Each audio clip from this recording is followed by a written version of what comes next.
지금 가장 먼저 문제될 수 있는 위험 요소는 김건희라니까.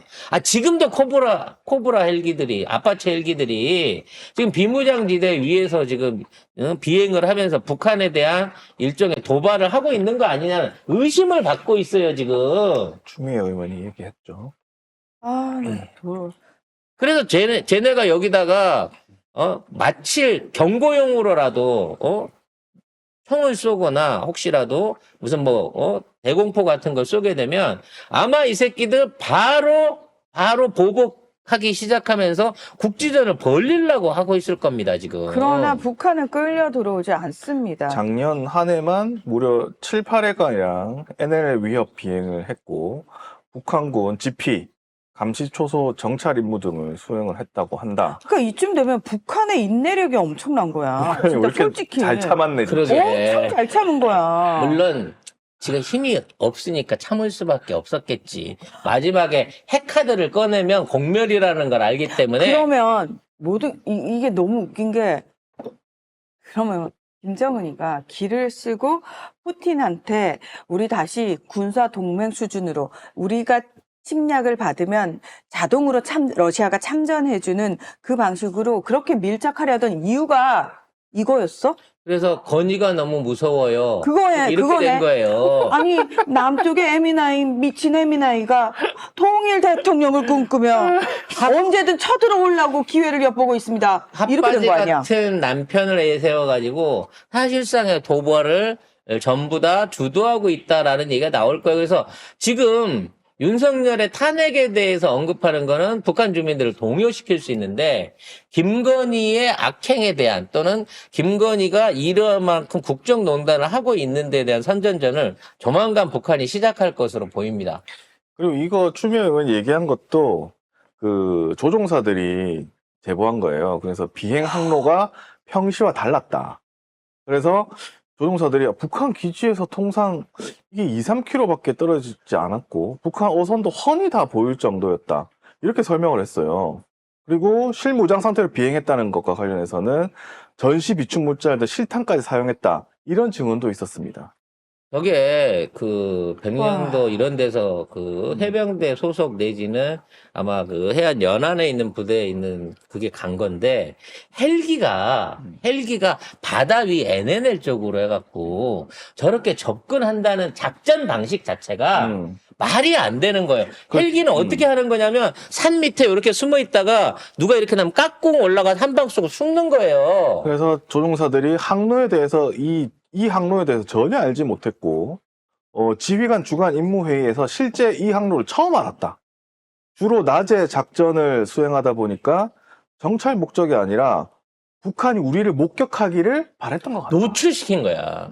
지금 우리 비행기나 이런 최신 비행기 그럼요. 같은 걸로 보내잖아요. 그럼 북한은 격추 능력이 없거든요. 근데 헬기 정도의 속도를 가지고 주간에 뻔히 눈에 보이게 헬기가 부대 앞으로 2, 3km 앞까지 접근을 하면 바다 앞에 있고 그 이러면. 바다 위에 있는 헬기야 산도 없이 탁 터진 공간에 그러면 회피기동 못하는 회피기동이 아무래도 비행기보다 속도가 느린 비행기의 특성상 얼마든지 피격당할 위험에 노출시킨 거야 이건 고의로. 그렇죠. 그러면은 아파치 헬기 조종사들을 사지로 내몬 거잖아요. 그렇죠. 그래서 이 타겟으로 내문 거죠. 조종사들이 이거 얘기하면서 회의감에 젖었고 이거 목숨 걸고 이렇게 정상적이지 않은 비행하다가 피격되거나 추락하면 그걸 빌미로 부품 공작하려고 했던 거 아닌가? 조종사들이 이렇게 생각을 했대요.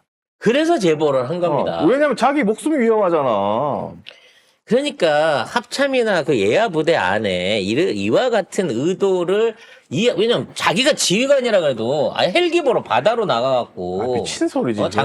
장산곳 앞에 가갖고 거기 가갖고 깔짝대고 대낮에 그것도 밤도 아니고 대낮에 그거를 비행을 해라라고 시키는 거에 대해서 그 의도를 모르겠습니까 지휘관이? 그 병사들의 위험성을 모르겠냐고. 근데 그걸 지시하고 실행을 하는 게 우리 군대라고 치면 우리 군대 안에는 김영현을 비롯한 이 충암파를 비롯한 뭔가 쿠데타 세력, 정치 군인들 이런 놈들이 아직도 정말 많이 뿌리박혀 있다는 거예요. 이번에 다 드러내지 않으면 언제 또다시 이런 방식을 쓸지 모른다는, 심지어 김건희와 윤석열은 군에 대해서는 아무것도 모르잖아. 어? 계엄을 지금 총지휘한 자가 보고법사인 게 점점 더 확실하게 드러나고 있잖아. 아니, 게다가 방첩사 계엄 이후에 방첩사가 인사를 했는데 여인형 그 라인들이 그대로 승진이 된 거예요. 그러니까 이게 제보를 군에서도 제보가 나오고 경호처에서도 제보가 나오고 여기저기 다 제보가 터져 나오고 있는데 문제는 뭐냐면 그러면 그 제보의 대상이 된 김성훈 같은 애들, 그다음에 여인형 라인 다 잘려 나가야지 이 제보한 사람들이 희망을 가질 수 있잖아요. 근데 여전히 그 조직을 장악하고 있는 거야, 계엄 세력들이.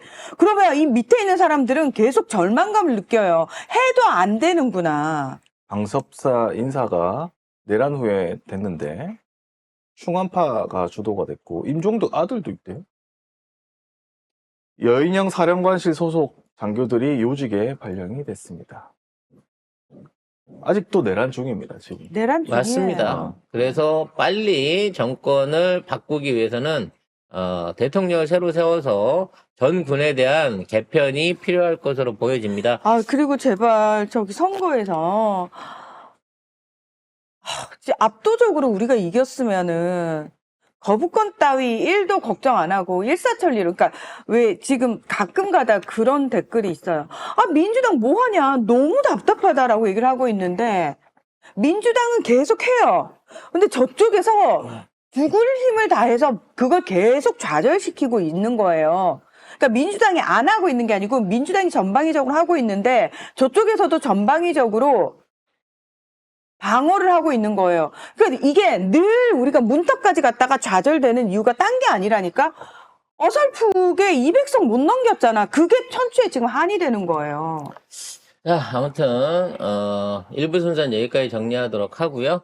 자, 공수처가 윤석열 관련한 기소를 해달라고 검찰에 사건을 송부했습니다. 그럼 더 이상의 조사가 불가능하다라고 지금 공수처는 얘기를 한 거고, 이게 이제 넘어가게 되면은 누가 맡게 될지는 모르겠습니다만 이제부터는 검찰이 내란 관련된 사건을 조사하기 시작하게 됩니다. 이제부터 바짝 정신 차리고 봐야 되는 사안인 건데요. 관련한 보충 뉴스들을 2부에 한번 설명드리도록 하겠습니다.